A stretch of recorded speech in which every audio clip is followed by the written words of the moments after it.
Hey, good morning. I'm just taking the patriotic quilt down and getting it ready to put a 4-inch border around it. I'm going to use the star fabric, like some of the little stars, that center fabric, as a 4-inch outside border. And then I think I'm going to use a striped, red and white striped binding, or just a plain red binding. I think that'll look very festive. And finish out the quilt with a nice frame of red, white, and blue. Today, for Build-A-Block Wednesday, we are going to talk about color selection for the Study in Scarlet quilt. Now, I know that the story dropped on Sunday of this past Sunday. I hope some of you have been listening to that and enjoying it. I know I have an interesting East Coast, I don't even think I have an accent, but I know I have an interesting East Coast accent, and I hope that I don't mispronounce too many words as I'm reading it. But, you know, I always loved story time when I was a teacher, so I just couldn't help myself but share a story with you. So let's get to picking some fabrics. This is going to be so much fun. I hope you enjoy and join right in. As you have heard me say 1.5 million times, this quilt is based on Sherlock Holmes, and his first novel was Study in Scarlet. So I'm compiling the patterns, and here's my colored version. Yours may look very different. And here is the piece of fabric that cemented the deal, 4 yards. Now, before I start with the video portion of selecting fabrics, let me just say, there is no wrong choice. Whatever you choose will be perfect. Some people are so intimidated by choosing fabrics, they never get started, or they're so unsure of themselves because in the past, the quilt police have said, oh, you can't do that. It's not true. You can do anything you want. It can be as bright and loud as you want it to be, or it can be as muted and soft and subtle as you want it to be. Whatever you do is your choice, and it will be beautiful. Don't let other people convince you that your choices aren't the right ones. Now, having said that, I sometimes, as I'm choosing colors, I do consult with my friends, or Dan does cross stitch, so there can be 20 shades of green in a project that he's doing, and he has a very good color sense. So sometimes I will ask him, which looks better, this one or this one, or this one or this one, like going to the optometrist. So sometimes I do have help from friends or family to pick what they think is the better choice out of things that I have picked. So I always give myself lots of choices, and that's what this is all about today. Choices. Your choices to make the quilt that you want to make. So let's go. So how did I go about picking the colors for this quilt? Well, I could have used a curated bundle, but if you've seen my previous videos, you know I have tons of scraps. And over the last 30-some years, 40-some years, I have been collecting bits and pieces and getting ready for retirement, so I didn't have to buy fabric when I retired. So I have tons of scraps, and I'm not really into the curated bundles. But you could use a curated bundle. There's nothing wrong with that. Pick one you love and go with it. I decided that I was going to pick colors based on fabrics I already had. So this one was just a very lovely piece I picked up at thrift store after I cut the quilt, so it really wasn't a choice in the running. But it does have different shades of red and pink. And I based my color choices on the dots. I will show you that. There's another piece of random fabric. My only consideration was that it had a red tone in it that was similar to my fantastic piece of red that came to me, and I had to use it.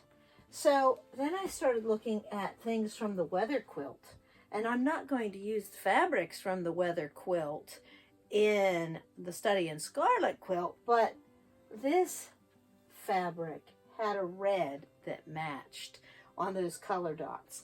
So let me show you how I used this fabric, and it's very similar.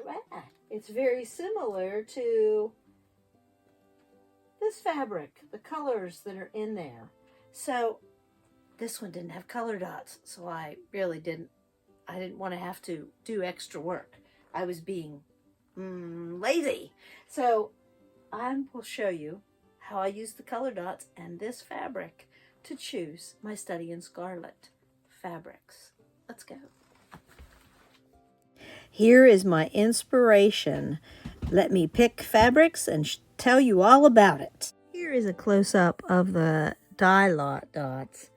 So I did pull this aside as I was picking fabrics, and I have a whole big, I kept a pile of fabrics that I used. So let me move this out of the way. Down here at the bottom, I don't know if you'll be able to see it or not. And I'm going to pull the camera up and show you some of the fabrics that I pulled to use.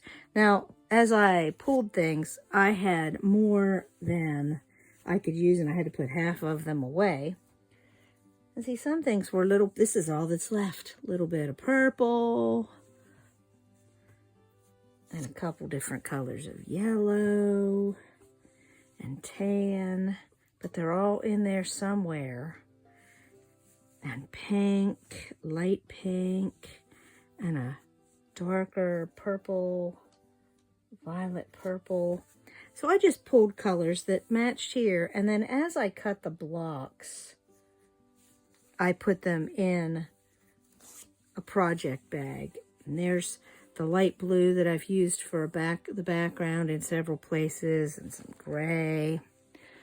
So there's more of the light blue that's still left. That came from Vinnie's. And a different shade of gray that goes with that blue, and a darker pink. But these were all much bigger pieces. Not huge. And I love this print. It's Snowflake Kaleidoscope.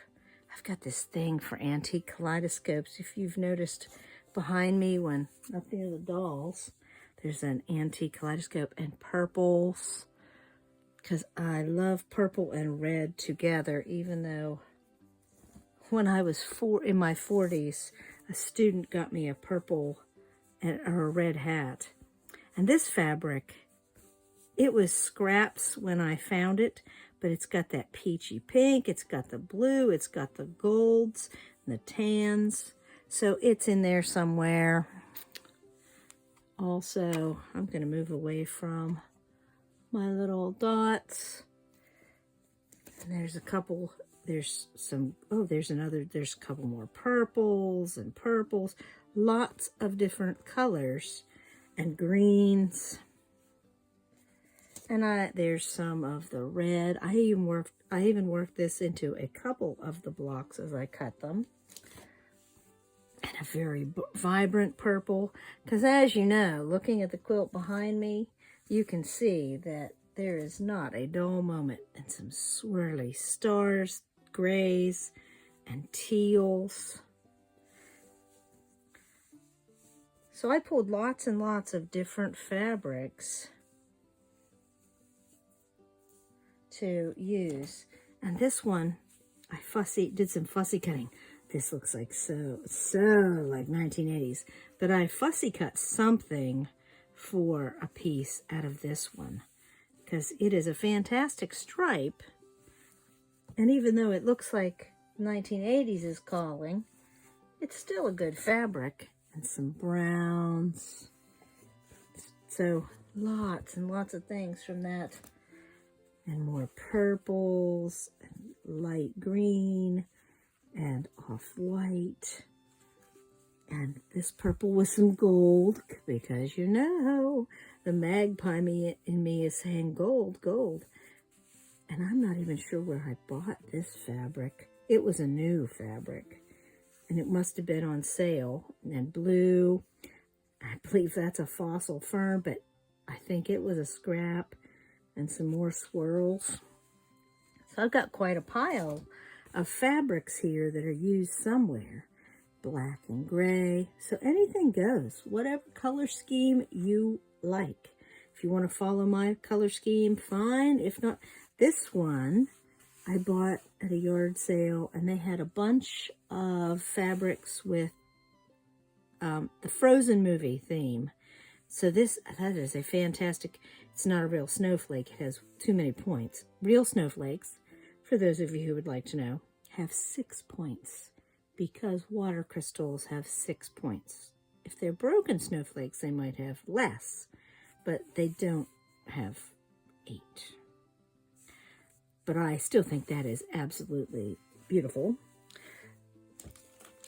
What else do I have in here? Oh, some more of that. This fabric has an interesting, it got used as a background fabric.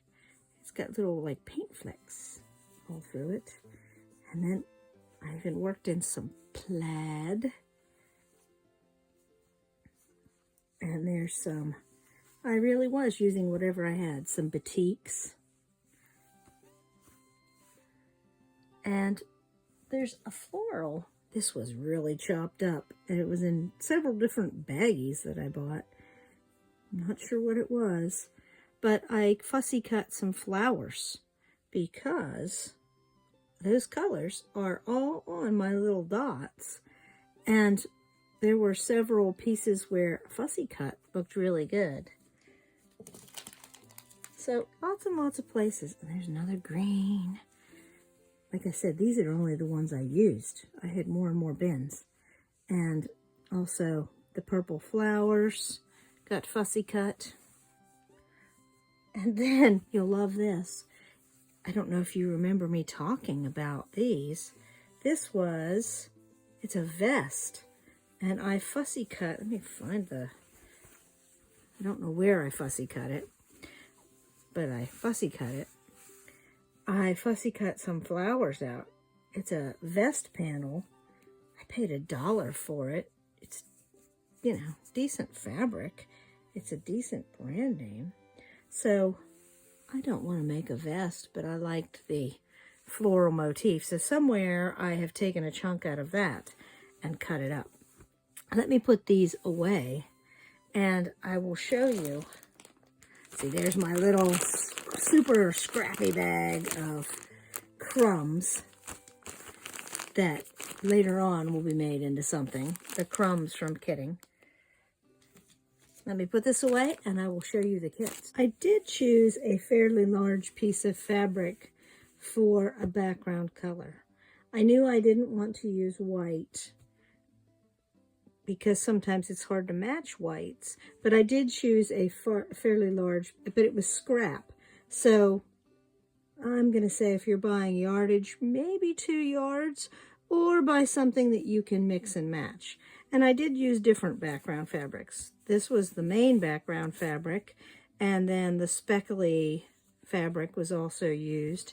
And then some tan fabrics were used for backgrounds in the kits. So as I cut those, I took one of these lovely bins, and this one is a smaller bin. But as I cut the pieces, I labeled the bag, and I put the title of the block. So some blocks, I know that many people have made friendship blocks over the years.